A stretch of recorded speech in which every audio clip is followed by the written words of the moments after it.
Welcome back to our channel, Truth Seekers. We are your coaches, and We got a great video for you guys today. I think it's pretty sweet. yeah, if you feel like you can't stay on track or cravings keep sabotaging your raw vegan lifestyle, we're going to dive into it on this video and kind of dissect cravings from the inside out. So this video is titled Overcoming Cravings the Raw Vegan Way. Yep. My name's Sean, and here at the Raw Vegan Revival, I'm a juice fast coach, a raw food nutrition coach, and an expert on tattoo health and longevity.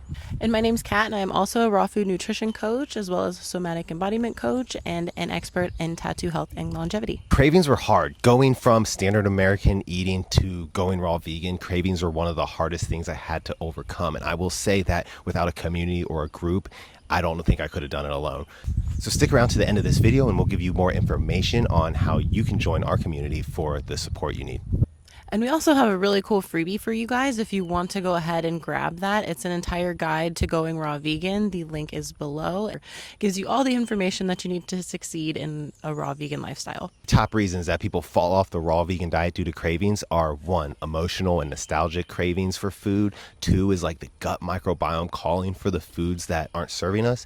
And 3 is the nutrient deficiencies we may have that are causing certain cravings for foods, but they may be misguided. So number 1, emotional connections that cause cravings for different foods. And this is really heavily prominent in us as just human beings. We get attached to things and we associate memories with different foods and feelings with different foods. And if we get stressed out, you want to go eat certain foods to make you feel better. And these kind of things are like what we get in the cycle of doing as a form of self-comfort in a way. And it can also be used as like a form of celebration or like patting yourself on the back, or like you just did a big thing, so now I deserve this thing. I deserve this ice cream or this cookie or this burger or whatever it is. And yeah, that's where it kind of gets confused in our body as far as what we need versus what we actually want. And when we get stuck in a cycle of emotional eating, it can be really hard to break that cycle because it can feel like, you're cutting ties with your past, or cutting ties with, like your family or your loved ones, or, you're taking away a connection point from your family or like your friends or whatever it is. And that can hold people back from making the changes that they need to make to make their life healthier and make their bodies healthier. And just especially with how the world is set up these days, it's like most of us are walking around with a very dysregulated nervous system, let's be honest. And when our nervous systems are dysregulated and we experience a lot of stress throughout the day, you search for things to comfort you, like certain foods or whatever is generally what we go towards. For me, it was always sugary foods. I would always go to, anything with sugar or gluten or anything like that because it would make me feel comfortable and safe and happy, essentially. And yeah, so that's all it is. It's just a cycle of wanting to comfort yourself with food, and you can easily get out of that cycle, and you don't have to let your mind trick your body into eating things that aren't good for you. So yeah, Kat's absolutely right. It's like when we're kids, if you look at it that way, like we get rewarded sugary treats and stuff when we come in with a bruised knee or we hurt ourselves, and we're having a temper tantrum or we're just not having the best day as little children, we are often rewarded with these sugary things that actually degrade our body and actually don't serve us in any way. And it's not any wrongdoing by our parents. They just they didn't know any better. So we got to take matters into our own hands and really be considerate of what we put in our bodies, because some of these processed and artificial foods, they do trigger these emotional responses. They literally numb us out. They make us feel happy in the moment, really energetic. It's all on purpose. Like, it's not natural. None of this is. It's kind of like chemicals and processing that is done to these foods that are purposely triggering us to become addicted to them. And so often it just gets so normalized that, like Kat said, we'll have a stressful day. You know what I mean? I hear about people having a stressful day at work and going home and binging on ice cream, and people laugh about that and they act like it's normal or a joke, and just they do it. But or the celebration thing. It's like I used to do that too. I would celebrate like wins. If I made a bunch of money that week tattooing or something, I'd be like, okay, I'm gonna go get some fancy alcohol, get a nice fancy dinner with crab legs or some sort of expensive animal product that really was destroying my body. So now in hindsight, when I look back, I'm like, I was celebrating, but I was also like hurting myself when I would celebrate. So with the raw vegan lifestyle, every day is a celebration because you're just filling your body with living foods that actually serve your body and actually do something for us. But another thing with the emotional eating and the nostalgic eating and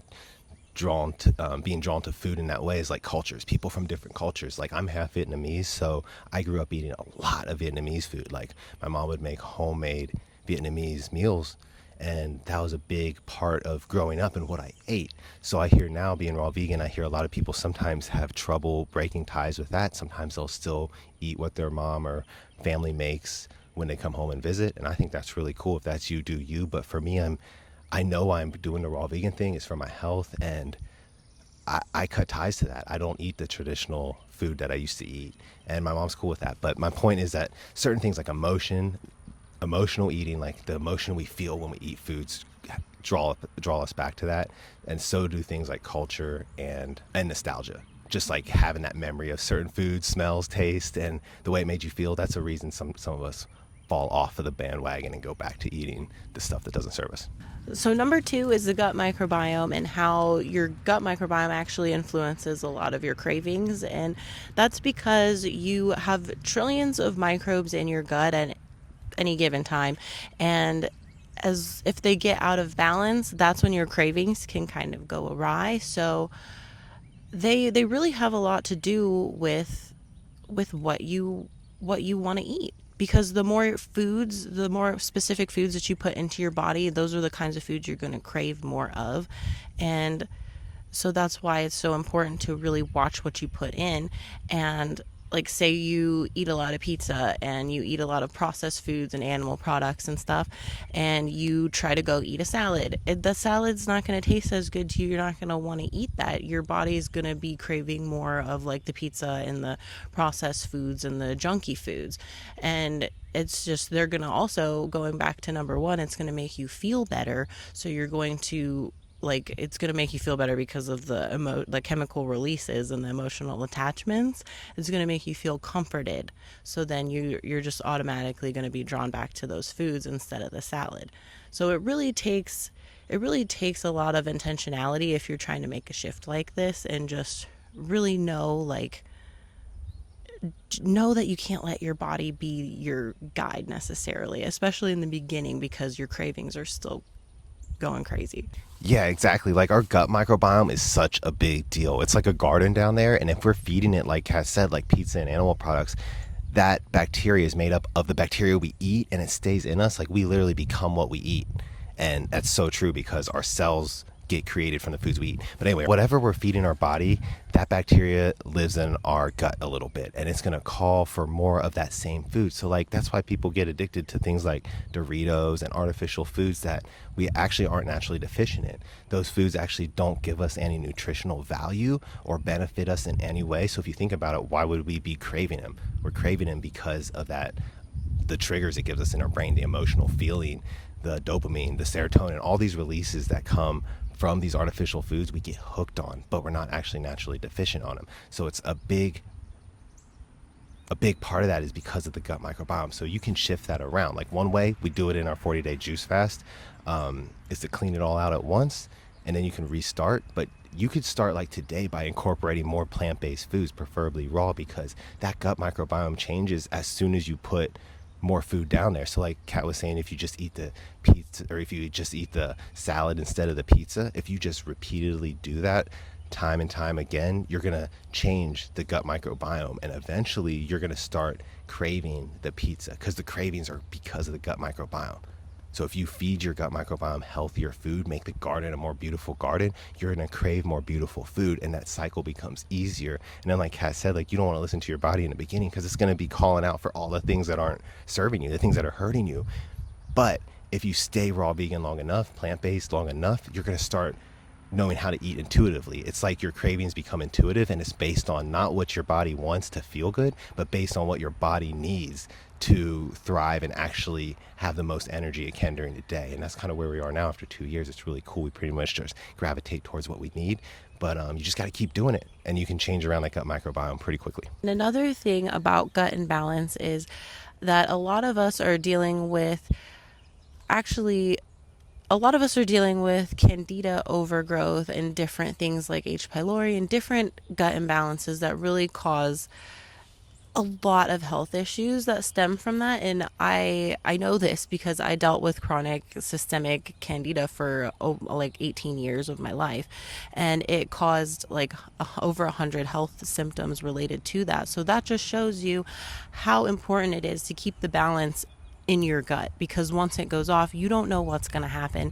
You don't know what doors you're going to open to different diseases or, chronic issues, or what's going to happen. So the gut really is the seed to your overall health, and really putting that focus on, the health of your gut is really going to make or break your health, going to make or break your journey as a raw vegan, and it's going to make it the biggest difference. So if you like what you've been seeing, make sure you like and subscribe, and also follow us on our other social medias, TikTok and Instagram at the Raw Vegan Revival. So the third reason that cravings usually pull us off the raw vegan lifestyle and diet is nutrient deficiencies. So if we're deficient in anything, we're going to have a craving per se. Like our bodies are going to crave that thing we're missing. And before going raw vegan, I was nutrient deficient. I got a blood test, and I was nutrient deficient in quite a few things. And I attribute this now knowing to blockages in my gut causing nutrient absorption to be lowered. So I wasn't absorbing all the nutrients from my food. Plus I wasn't eating very nutritious food. So if we are suffering from a nutrient deficient in anything, we're going to start to crave the thing where we got that nutrient from before. So that's also why a lot of vegans and stuff, plant-based eaters, may not do it right. They don't get their omega-3 content, for example, correct, and then they feel like the plant-based diet isn't working for them, and then they go back to eating fish because your body knows you need omega-3s. But if you don't do your research or educate yourself enough, and you're not getting your omega-3s from plant-based sources, you may suffer from energy loss, fatigue, not being able to gain weight, all these things on a plant-based diet if you don't know where to get your macros, essentially your protein, your carbs, and your fats. If you do that right, it's really easy to get all of it from everything in a raw plant-based form. Any nutrient deficiency in the body, we're going to be wanting something, and our body's going to basically generally just go back to the food you were getting it from before. So that's why it's important to educate yourself on a plant-based diet to know which foods you can get what from. And in general, if you just eat a variety of nutrient-dense foods, eat the rainbow, all the different colors, a variety of raw plant-based foods, you're going to hit all of that naturally. Yeah, so here's a brief list of some nutrients that could cause different food cravings. If you're deficient in magnesium, that can cause chocolate cravings or cravings for chocolate.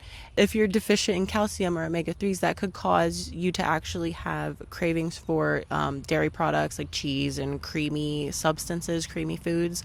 You have a salt craving that is leaning more towards a mineral deficiency, like deficiency in trace minerals or even sodium. If you are craving sugar, that lead more towards blood sugar imbalances or B vitamin depletion. So these are things that it's like our cravings don't actually mean that our bodies need the foods, right? It just means that we're missing something.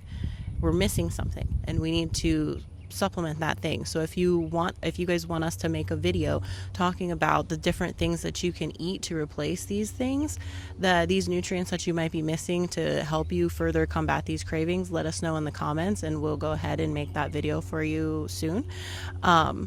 And also I wanted to mention, we talked about cleaning out the gut and rebalancing the gut. And in our membership that we have in our community, the Raw Health Collective, we offer a 40-day juice fast protocol, which helps you rebalance and cleanse the gut. And we also have a 21-day meal plan that will help you guide you through this whole transition and really help you minimize the cravings along the way. So quick summary on today's video. The top 3 reasons raw vegans fall off the raw vegan diet due to cravings. Number 1 is emotional attachment and nostalgic attachment and cravings towards food. growing up, we're fed a lot of processed sugary foods that we get actually addicted to, and they become part of us, part of our DNA, our cells. And we learn to crave these foods in the future as we grow up and become adults, and we get stressed and anxious and angry and mad and sad, and we get drawn to these foods that make us feel good. And that will put us on a path of poor health, and you can snap out of it with the raw vegan diet. Number 2 is the gut health. The gut microbiome is made up of bacteria. We feed it, and if you're feeding it crappy food, you're going to crave more crappy food. So it's about a big switch, a flip of the gut microbiome, if you want to look at it that way, to a better, healthier garden down there, and you're going to crave a healthy garden, and you're going to eat healthy. Number 3 is nutrient deficiencies. If our bodies are deficient in something, we're going to crave it, and we may not know where to get it from. So if we're eating only crappy food, we're going to crave the things that are close to getting that nutrient deficiency solved. But you can get all nutrition, you can get all nutrient deficiencies solved with a raw vegan plant-based diet, because everything's there already for us. We just have to utilize it, and then we're okay. Hope you guys enjoyed today's video. Cravings, we all deal with them, so hopefully this gave you some value and help on to how you can deal with them if you're facing that. Yeah, and then make sure to like and subscribe so we can know what videos you guys like, and so we can make more videos like this to help you guys more. Yeah, and follow us on our other social medias, TikTok and Instagram, The Raw Vegan Revival. We'll catch you on the next one, guys. Peace. Yeah, bye.